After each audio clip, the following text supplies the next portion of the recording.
મોટા આકડિયા ગામમાં આવેલા આંગણવાડીની સામે ગંદકીના ગંજ જામ્યા છે. નાના ભૂલકાઓના ભવિષ્ય પર ઉઠ્યા છે સવાલો. મોટા આકડિયા ગામ ખાતે બસ સ્ટેશનથી હનુમાન મંદિર જતા માર્ગ પર આવેલી આંગણવાડીની સામે ભારે ગંદકી ફેલાઈ ગઈ છે. ગામ લોકોનું કહેવું છે કે આ ગંદકીથી બાળકોના આરોગ્ય પર ગંભીર અસર થવાની શક્યતા છે. તે જ રીતે આ રસ્તા પર આવેલી પાણીની ટાંકી અત્યંત જર્જરિત હાલતમાં છે.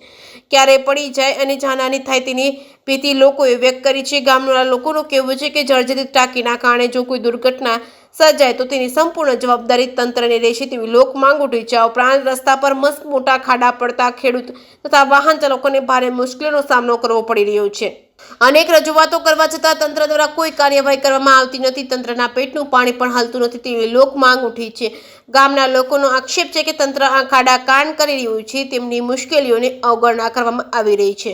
જે કે સિંહ ગુજરાતી સાથે પ્રકાશ વઘાસિયા ચિત્તોડી. તમારું શું નામ છે? કયું ગામ છે?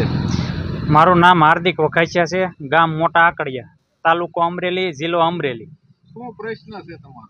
સાહેબ, પ્રશ્નો તો એવો છે, આંગણવાડી છે આવડી અમારા ગામની, રસ્તો મેઇન મોટા આપણે બસ સ્ટેન્ડથી આમ તળા બાજુ જાય. આ અવર જવર વિસ્તાર છે. અહીંયા નાના છોકરાને પહેલું પગથિયું આવે ભણવાનું. ત્યાં ગંદકીવાળો એટલો છે, આરોગ્ય ખાતામાં અંદર જવું ત્યાં રસ્તો એકેય બાજુ છે નહીં. આનું તંત્ર કાંઈ ધ્યાન દેતું નથી. પ્લસ બીજું, અંદર પશુ દવાખાનું પહેલાં હતું, હાલ જર્જરિત છે. એમાં કડ સુધી તો ખડ છે. આમાં તમારે કોઈ રજૂઆત કોઈને કરેલી છે?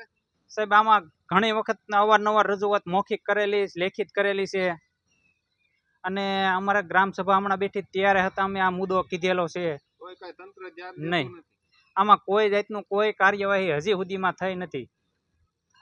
તમારું ગામ અને નામ શું છે? મોટા આકડિયા ગામ, જયાબેન વઘાસિયા.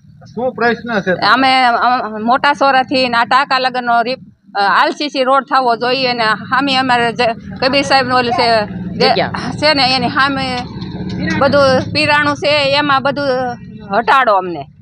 એમાં જો ભૂંદણા પડ્યા રહેશે, દીપડા પડ્યા રહેશે અને અમે હામાં રહીએ છીએ.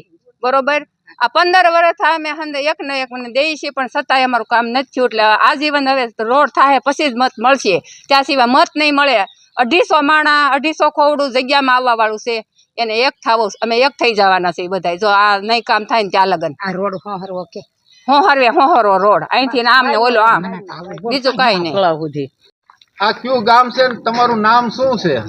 સંપાબેન, મોટા આકડિયા, અમરેલી જિલ્લો. અને આ અમારે પાણીની ચોખ્ખા પાણીની લાયન નીચે છે, ખરાબ પાણીની લાયન ઉપર છે. તો એ પાણી એમાં જાય છે, તો એ પાણી અમારે આવે ને ખરાબ પાણી. અને આ રોડની અમે કેટલા વાર અરજી દીધી, કેટલા વાર કીધું, તો એ અમારે થતું નથી. આ ટાંકાની 4 વાર અરજી દીધી તોય ધ્યાન દેતા નથી. કેવો છે? કેવી પોઝિશનમાં છે? માથે પડે એવો, કોક મરી જાય એવું. આ હાવટણ અટકી રહ્યો છે, તમે જોવો. અને અમારા રોડ જોવો, મેન બજાર તમે જોવો, કોઈ એમાં ધ્યાન દેતું નથી. આ 5 વર્ષથી આવ્યા છે, 5 વર્ષથી અમારા આમનામ છે રામાયણ. અમે ગાંઠને પૈસા ગટર કરાવીએ છીએ. હા, ઉતારી નાખો. જિંદગી બગડી જાય. આ જોખમી ટાંકો છે, આ જોખમી ટાંકો છે. અને આ ઠેઠથી ઠેઠ સુધી પાદર સુધી રોડ ખરાબ છે. અમે વારાખરતી સરપંચ ને કહી પણ અમારું કામ કોઈ કરતું નથી. ઈ કે હજી 5 વર્ષ નહીં થાય તો અમારે આમનામાં જિંદગી જીવવાની. કાયમનો આ રોડ મેન ગહારો છે કાયમથી. અને આમ ગામમાંથી જવાનો છે ને સોરે સુધી ઈ રોડ હોતન છે, પણ એ રોડ ને ઈ કે હજી નહીં થાય. કે અમે તો ઈ વારંવાર એની સરપંચ આવે એટલે અમારે કઈ થાય નહીં કામ, તો એ મંજૂર કરવું જોઈએ ને. અમે ઠેઠ આ રોડ ની ગટર હાટું ઠેઠ અમે જિલ્લા કલેક્ટર સુધી ઠેઠ ગયું બાયું. અમારી ગટર નહોતા પાણી ની કરતા, આ સંડાસ બાથરૂમ નું ખરાબ પાણી ની ગટર નહોતા કરતા. ઈ ગટર અમે ફરાઈને કરાવી પંચાયત પાસે. ભાઈ અમારું કામ એને લીધું અને હજી એ કહે છે કે રોડ નહીં થાય. જો રોડ નહીં થાય તો એનું કારણ શું? આ બધા મોટા મોટા હોય ધારાસભ્ય, અમે ત્યાં સુધી કલેક્ટર સુધી તો વાત ઉગાડીશું, કોઈ નથી વાત આગળ આવતી.